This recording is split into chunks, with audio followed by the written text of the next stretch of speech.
The constituency of Manchester Central was created in 1974. Since then, it has only voted one way. I'm Labour. Voted Labour all my life. Still voting So Labour? I will still vote Labour, yeah. I do vote, normally Labour, Last general election, the party won with over 60% of the vote. But that dominance has come with a relatively low turnout, and this might be why. Will you be voting? I've not decided. So why wouldn't you vote? Because either way, like central Manchester being from my side has always been a Labour seat and it's a safe seat. So I don't feel like my vote is really going to do anything.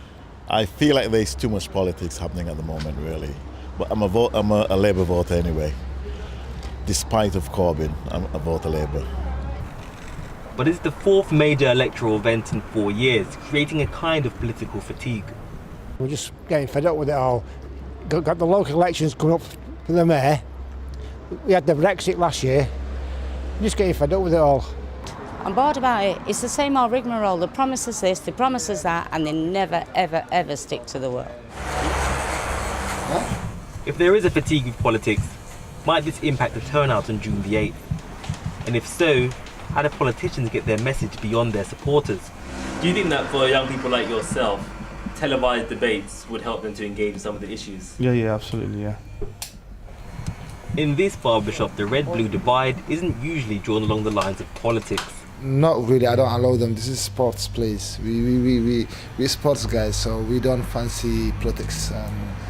No one talks about politics, only sports things. So if they had the televised leaders' debates for the leaders of all the political parties to discuss the issues up in the run-up to general election, would you watch it? To be honest, no. It's been an exciting few years for those who live and breathe politics. The challenge is how the party leaders now re-energise and engage with everyone else. Simeon Brown there talking to people who say they feel alienated and not inclined to vote. Or 20-somethings are another group who traditionally haven't turned out in great numbers at elections. So why should they care about this one? I'm joined now by journalist Abby Wilkinson, Conservative activist Darren Grimes, who campaigned for Brexit, and from Glasgow by the writer Peter Geoghegan, who wrote a book about the Scottish referendum. Abby Wilkinson, let me start with you. How widespread would you say the feeling of alienation is among young people? Well, I think when you look at the voting figures, you can see that a lot of young people just don't really think politics is relevant to their life. A lot of people say, they're all the same.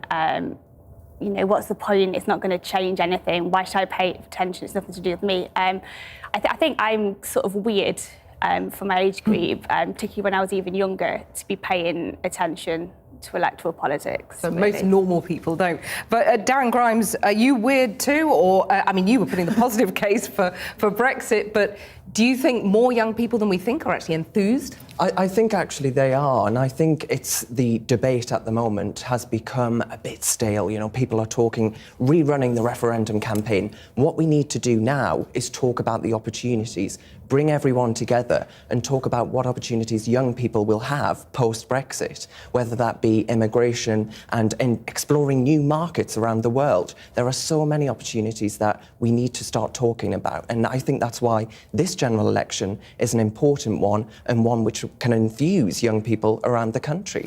Peter Geoghegan, let me turn to you. 20-somethings, alienated or enthused? I think it's interesting, talking here from Scotland. If you go back to the referendum here in 2014, there was a huge increase in turnout, and particularly amongst young people. Lots of young people went out and they registered to vote. And I think part of that was there was a sense that this was a big issue. This was something that really affected the future of lives. And they felt very connected with it. What would be the future of the country they lived in? And I think for young people, it's about trying to connect them in more to politics and trying to give them a sense of what their vote says makes a difference. In the package we just saw from Manchester, you had a young lady who's saying, oh, this is a safe seat, so what's the point of my vote? And I think it's about getting people to see that their vote makes a difference, and also that the issues that are being debated matter to them and matter to their future. Well, let me put that straight back to Abby Wilkinson. This is an election where young people's votes do matter. Are people going to vote tactically, do you think? Yeah, I think, people's votes matter enormously. The way we do Brexit will have repercussions. It could last our whole lives. If we cause a self-inflicted recession, you'll have a whole generation of young people trying to start their careers, you know, in very difficult circumstances, they might never get back on track. But do a lot of your friends get that or not? So I think it's, you know, it's kind of like, it runs a full spectrum. I remember during the referendum itself, I asked a load of my Facebook friends how they were voting, and I was actually quite surprised at the number of people who told me they weren't going to vote at all. So you've got to enthuse people if you want to win your side of the argument. But I think if young people, I think we need to do everything we can to persuade young people to pay attention, because this really feels like make or break, to be honest. Well, Darren Grimes, in a way, you're relying on apathy, aren't you? Because, I mean, 75% of 18 to 24-year-olds voted to remain. So if they turn out in large numbers at this election, that could go against your case. A majority of them didn't register to vote at all, so we definitely have a problem with voter apathy here. But I think we make that optimistic, positive case and we say, look, we'll get a better deal from the European Union if you back Theresa May and her Lancaster House speech, leave that single market, leave that customs union, and give her the hand she needs. I think there's no reason to believe that's what young people want. 75%, I think, of young people who voted to remain.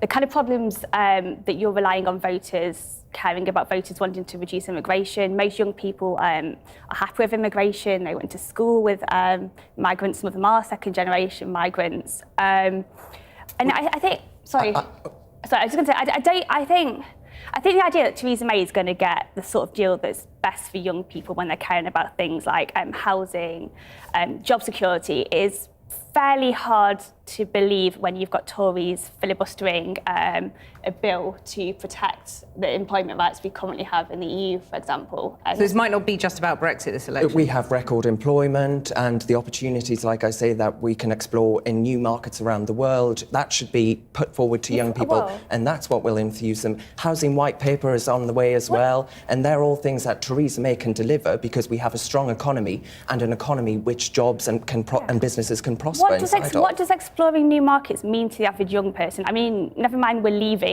a massive trade area, but you know, most ordinary young people care about their own lives, their jobs, their housing, their family, all of the rest of it. And there's no reason to believe that. Let me just bring in Peter Geoghegan at this point. I mean, Scots have voted in national elections every year since 2014. How many young people are going to actually feel like turning out in this election again? Well, yeah, this is going to be the 7th election, major election in Scotland in less than 3 years. So, yeah, it's a big ask to get people out again. But if you look since the referendum, I think this is an interesting test case for the rest of the United Kingdom. Since the referendum, the turnout was about 85% of the referendum, which is a historic high. It has dropped every election since, but it's still consistently higher than it was before the referendum. So there is still a bit of an engagement, you know, kind of a positive engagement lag in Scotland. And it will be a big question how many young people turn out to vote and how many people turn out to vote in general. I think the sense in Scotland is that this is still a big election, even though we've had a number of elections. We're going to have council elections soon. These are big issues. Whereas the rest of the United Kingdom, I guess, is probably talking a lot about Brexit. In Scotland, independence and unionism will be on the agenda. But aren't the two intertwined, though? Very much so. I think Brexit has changed the agenda for the question of independence, both in Scotland and actually also in Northern Ireland. I think that's going to be the big issue here. How post-Brexit, having Scotland voted to stay in the European Union, how is that going to affect the turnout? How is that going to affect the people vote? The last election, a huge SNP vote. Will we see the same vote this time? And what's going to happen to the people who voted for independence but also voted for Brexit? And Darren Grimes, let me come back to you. We've been talking about fake news being distributed on Facebook. As a young design student, you received, I think, something over £600,000 to spread the word on Brexit on social media. How can we be convinced that this is going to be a fair election in terms of targeting young people on social media? Well, I think just using social media in itself is going to reach more young people. Now, of course, in the general election, there will be no fake news. In this country, we do not have a problem with fake news. I think we have reliable news sources that we all use. Tabloids have been going for hundreds of years. I mean, I'm not going to come out with a list of sort of corrections that have been run in our newspapers over the last few years. There's been some quite 3 out of 5 Muslims support. It's all kinds of like horrendous stories. But I do think I think what about on Facebook, and how much are people getting their election news online, and how much is that a problem? I I've sort of found the kind of like mainstream journalists hand-wringing over these sort of fake news sites on Facebook a little bit hypocritical, given that we can't always trust our mainstream media to present things in a fair light. That said, there are obviously, you do sometimes see these ridiculous viral stories with no basis in fact, especially in fact the US election. I'm really sorry, we're going to have to end it there. We could carry on talking about this for donkey's years, but Abby Wilkinson, Darren Grimes and Peter Geoghegan, thank you very much for joining us.